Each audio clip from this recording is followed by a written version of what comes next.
Continuando con las labores de este seminario seminario curso actualización en cálculo avanzado, en esta tercera sesión tendremos la oportunidad de escuchar al doctor Fernando Verduzco González con el tema aplicaciones del teorema de la función implícita a las ecuaciones diferenciales. Adelante, Fernando. Gracias. Gracias, Rubén. Hola, buenas tardes. Bueno, la charla, como dice Rubén, consiste en lo siguiente. Vamos de nuevo, el contenido de la charla es el siguiente. Voy a empezar con nuestro invitado, el teorema implícita. Es básicamente planteó Rodrigo hace 15 días en espacios de Banach. Esa es la versión que voy a necesitar para demostrar resultados dentro de las ecuaciones diferenciales. El primero de ellos que se va a demostrar es el teorema clásico de existencia de unicidad para ecuaciones diferenciales. Después veremos una demostración del teorema de rectificación o el flux box theorem, teorema de flujo tubular, llamado también. Y finalmente utilizaré el teorema de la función implícita para demostrar la expresión de Hopf.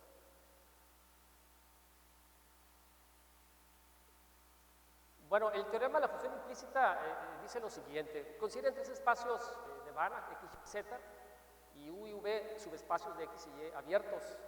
Y consideren una función f del espacio vectorial del espacio cruz de V en Z, y que sea una función de clase C1. Supongamos además que tenemos un punto en donde se anula la función y tenemos que la derivada de la función con respecto a la segunda componente va a ser un homeomorfismo lineal. ¿Qué significa que sea un homeomorfismo lineal?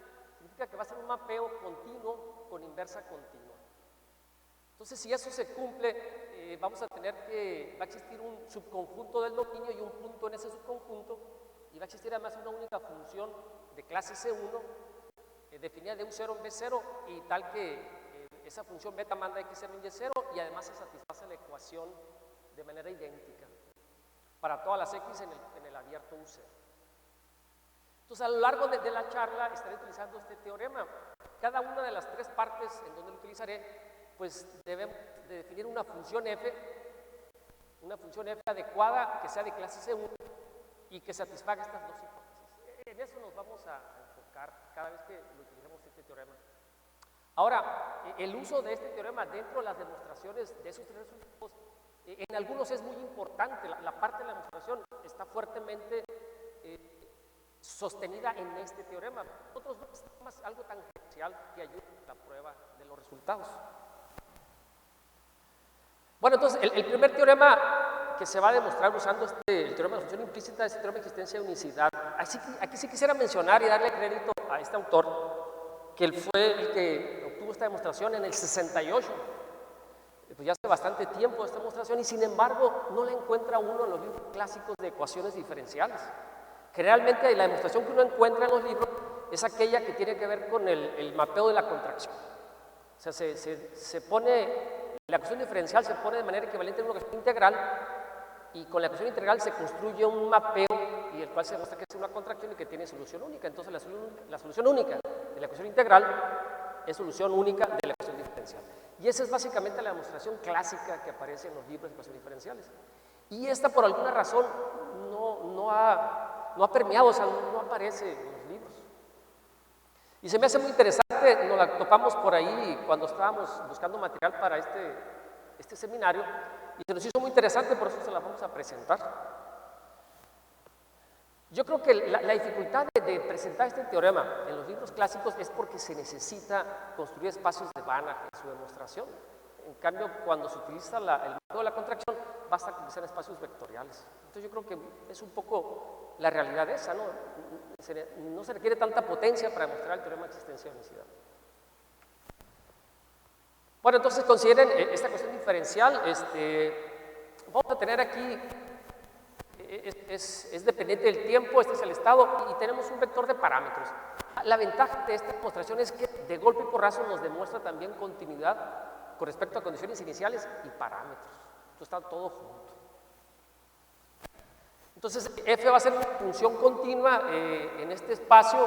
J es un intervalo no abierto en los reales, omega un abierto en Rn y este gamma un abierto en Rn.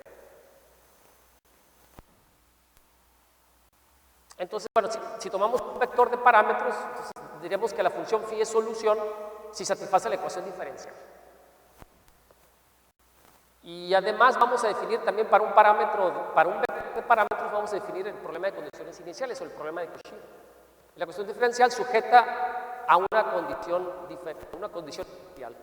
Entonces, una solución al problema de condiciones iniciales será una solución de la cuestión diferencial que además satisfaga la condición inicial. Bueno, entonces, antes de demostrar el teorema, voy a los lemas. Entonces, les presento los lemas. El primer lema lo que me dice es que el problema de condiciones iniciales asociado a la cuestión diferencial lo podemos poner de manera equivalente a otro problema de condiciones iniciales. Donde aquí lo que se hace básicamente como que se normaliza. Fíjense aquí, lo que está buscando uno son soluciones que en cero valgan cero. Y el intervalo del tiempo, el tiempo t se transforma en un tiempo tau a través de este cambio. Entonces, si aquí la variación de tau está en el intervalo de menos 1 a 1. Entonces, es como que el sistema, este problema se normaliza de cierta manera para simplificar las cuentas nada más. Entonces, son equivalentes. El siguiente lema requiere que defina unos espacios por ahí de funciones, que son espacios de Banach en las normas que están ahí definidas. Si observan este primer espacio ya nos está llevando clase de funciones que queremos encontrar, que son funciones que en cero valen cero, ¿no? Que son justamente las soluciones de este problema. Entonces, de alguna forma, este espacio X va a ser el de las soluciones. Y llevamos el espacio de las continuas de menos 1, 1 en Rn. Entonces, el segundo lema en el cual vamos a apoyar es el siguiente. Entonces, consideren los dos espacios de Banach X y Y dados a y una función G entre ellos de X a Y dada por la derivada, la que me agarra una función aquí y le asocia su derivada. Entonces, demuéstrese que la derivada de ese mapeo es un número lineal. O sea, que es continua, Y la demostración es más o menos directa. Por definición, bueno, la derivada es así, entonces aquí está el mapeo derivada de G a X le asocia su derivada, entonces es lineal. Y además está acotado. Si calculamos la norma, está acotada por la norma del espacio formado X. Entonces tenemos un operador que es lineal y acotado, por lo tanto es continuo. Entonces la derivada de G es continua. Hay que ver que su inversa también es continua. Bueno, entonces la inversa la inversa pues va a integrar. Ese es el operador, va a regresar. Entonces, si define así, entonces la composición de la derivada de G con L en este orden y del otro, pues nos da la identidad. Entonces es la inversa.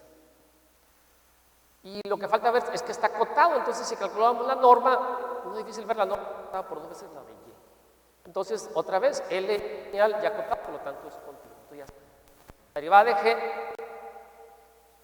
es un homeomorfismo lineal. Es continuo y la inversa también.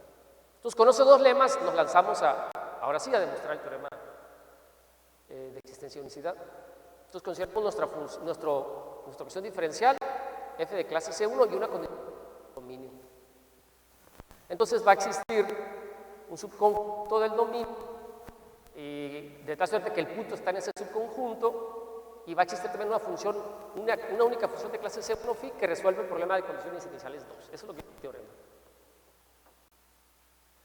Entonces, la demostración va a ser demostrar que hay una solución única al problema de condiciones iniciales 3, el de las zetas.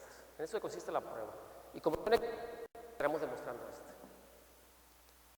Entonces, aquí viene la construcción de la función f que se va a emplear, que va a satisfacer las hipótesis del teorema de la implícita. Entonces, fíjense, función f que se está definiendo. O sea, están estos tres espacios del campo f, pero aparte tenemos otros dos. Este es un intervalo de números, delta es un escalar, y aquí está x, el espacio de las funciones de clase C1 que en cero valen cero. Entonces se define este mapeo de esta forma. Entonces está en términos del mapeo G del lema 2 y del campo f. Y pues este mapeo G pues deriva nada más, ¿no? Entonces, nada más observen una cosa, si pudiésemos resolver esta ecuación para phi, entonces esa sería una solución al problema de condiciones iniciales 3. Entonces, si este tiene solución única, entonces estaremos ya demostrando este teorema.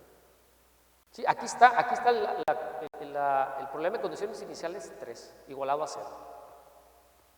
Entonces, ya es demostrar, aplicarle el teorema de la función implícita a esta función f.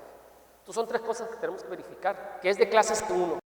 Pero ahora por cuenta que es de clase C1, porque f es de clase C1, por hipótesis. G su derivada es continua, entonces G es de clase C1. Entonces, f es de clase C1. Eso lo vemos rápido. Ahora, las hipótesis 1 y 2 pues son directas, ¿no? Hacemos delta y la función phi igual es a 0, pues aquí está, ¿verdad? Si delta es 0 y la función phi es 0, pues claramente nos da 0. Y la derivada de f con respecto al argumento phi, bueno, hay que derivar este con respecto a phi, pues la derivada de g. Y la derivada de este con respecto a phi, no importa lo que sea, se va a evaluar en delta igual a 0, entonces va a ser 0. Entonces, lo único que va a sobrevivir cuando calculemos la parcial de f con respecto al argumento phi va a ser la derivada de g, que ya sabemos que es un homeomorfismo, ¿no? Entonces, ya está, tenemos las hipótesis del teorema de la función implícita satisfechas. Por lo tanto, va a existir un subconjunto del dominio donde esta condición inicial está en ese conjunto y además se asegura la existencia de una única función beta con esas propiedades, ¿no? Beta, el punto va a dar al 0 y f evaluada en puntos en cualquier punto de este conjunto, en la función beta es 0. Y automáticamente pues, ya se tiene que hay una función, le llamo, que es esta, y la que satisface el problema de condiciones iniciales. El problema de condiciones iniciales es 3. Y además, si observan, con respecto a T0 y X0 y delta 0 también es suave. Porque esta lo es, ¿no? Esta es suave. Esta función beta es suave en argumentos, entonces esta también lo es. Entonces, automáticamente sale la dependencia continua de condiciones iniciales y dependencia continua con respecto a parámetros. Entonces está bastante decente, ¿no? La demostración. Bien, pasaré al otro teorema de rectificación. Entonces tenemos un campo definido un abierto omega suave de clase C1, si quieren 2. Y tenemos esa ecuación diferencial, tenemos el flujo, donde aquí están sus componentes del flujo. Y con la propiedad de que, bueno, cuando t es 0, pues el punto de arranque es x, ¿no? O sea, si fijamos x y variamos el tiempo, esto lo puedes ver como la solución, que en t igual a 0.